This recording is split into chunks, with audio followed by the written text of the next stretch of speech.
Salut les filles, j'espère que vous allez bien. Aujourd'hui, nous allons parler d'un thème assez important qui est l'alopécie. Mais je choisis seulement parmi ce thème qui est vaste, je choisis seulement de parler de l'alopécie de traction puisque d'après moi, c'est cette alopécie-là qui frappe beaucoup plus de femmes noires. Alors, c'est quoi une alopécie de traction? L'alopécie de traction, c'est le fait de tirer ou d'exercer une puissante force sur le cuir chevelu et qui va engendrer des pertes de cheveux.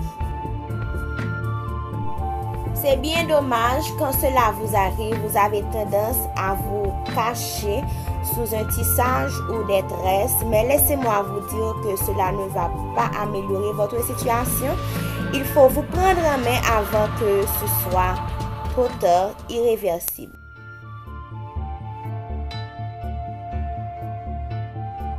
La première chose à faire, c'est éviter de porter des tresses trop serrées. Quand je dis des tresses trop serrées, ce n'est pas obligé d'être avec rajout. Vous pouvez vous coiffer avec vos cheveux, mais c'est tellement serré que ça peut causer des alopécies. Donc, évitez de porter des tresses trop serrées. Ensuite, quand vous faites un tissage, c'est la même chose. Il faut dire à la coiffeuse de ne pas trop serrer vos cheveux parce que ça peut vous causer beaucoup d'ennuis. Pourquoi? Parce que ça va affaiblir votre devanture ou vos tops et vous allez finir par avoir une alopécie. Pour les enfants, chère maman, coiffez vos enfants avec douceur. Faites des coiffures douces et légères.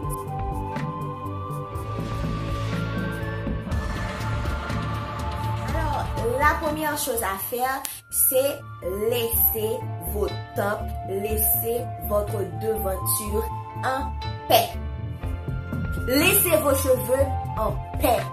Arrêtez de les maltraiter. Arrêtez de les arracher. Première chose, il faut arrêter cette source d'agression sur votre cuir chevelu, sur vos cheveux. Mais écoute, si on a des têtes dégarnies, comment on va faire pour sortir, comment on va faire parce que c'est pas joli, on en a honte, etc. Eh bien, la solution, si vous avez des cheveux, si c'est votre devanture qui est le problème, vous pouvez vous coiffer normalement, vous coiffez en afro, vous coiffez comme vous voulez, comme vous le souhaitez, faites un washing go, comme vous le souhaitez. Et par devant, vous mettez un joli bandeau, un joli mouchoir, et vous faites un style, un grand nœud, etc. pour camoufler l'alopécie.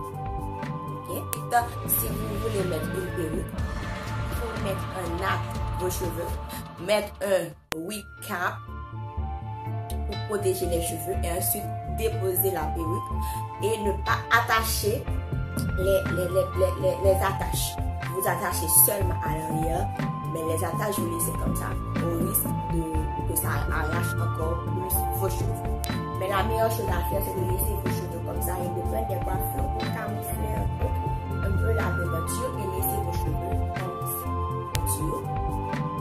C'est de faire un vêtement à base de minoxidil. Ça se vend en pharmacie. Donc, c'est une huile. Il faut mettre et faire des massages sur la partie qui est dégarnie. Donc, c'est pour ça sans prescription. Maintenant, il faut vous rassurer que vous n'avez pas une carence en fer. C'est très important. Croyez-moi, si vous êtes anémie, c'est sûr que ça va être beaucoup plus difficile pour faire pousser vos cheveux. Donc, vous faites un bilan médical pour voir si le taux de fer est normal dans votre sang parce que ce sont les globules rouges qui vont apporter des nutriments et de l'oxygène. Vous pouvez prendre des compléments alimentaires pendant une durée de 3 mois. Vous pouvez faire une synergie d'huile. Vous ajoutez plusieurs huiles. Vous mettez, par exemple, c'est un exemple, des huiles qui sont pour la pousse, qui activent la pousse, qui boostent la pousse. Par exemple, nous avons l'huile de ricin, nous avons l'huile de moutarde, l'huile de sésame, l'huile de coco.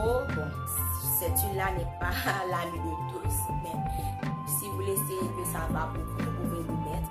L'huile de jojoba, ce sont des huiles qui vont réellement pénétrer votre cuir chevelu et améliorer la qualité de pousse. Donc, vous pouvez prendre un récipient et ajouter, c'est un exemple, et ajouter 2 cuillères de chaque huile que je viens de citer là. Et vous mettez dans un récipient, vous mélangez bien.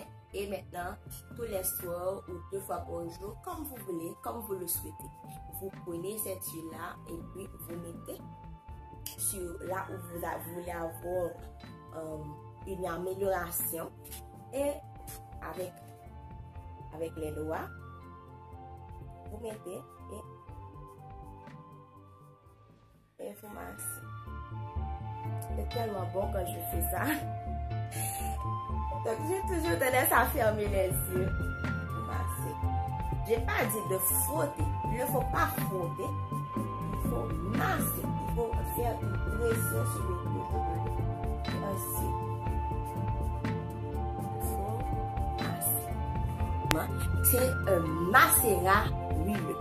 Donc, vous allez prendre une huile ou plusieurs et vous allez mettre les ingrédients des épices qui boostent la pousse.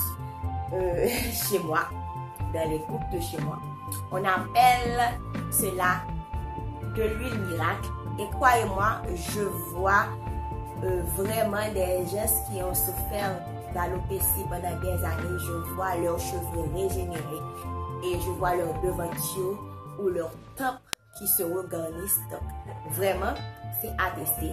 Ce que vous voulez faire, une huile qui vous va ou plusieurs huiles qui vous va. Vous allez mettre du gingembre, un morceau de gingembre, de la cannelle, de l'oignon, de l'ail. Vous hachez tout ça, vous mettez dans votre huile et vous laissez reposer, vous laissez macérer 3 à 7 jours. Et ensuite, vous allez filtrer tout ça. Et cette huile-là, vous allez l'utiliser pour faire votre massage. Il faut être patiente et persévérante. Buvez beaucoup d'eau. Ayez une alimentation saine, une alimentation variée. Mangez beaucoup de fruits, beaucoup de légumes et être en conforme à l'extérieur et à l'intérieur. Je suis sûre que ça va pousser. J'espère que la vidéo a été claire, ou du moins qu'elle vous a été utile et qu'elle va vous aider à solutionner votre problème. Je vous dis à très bientôt. Bye bye.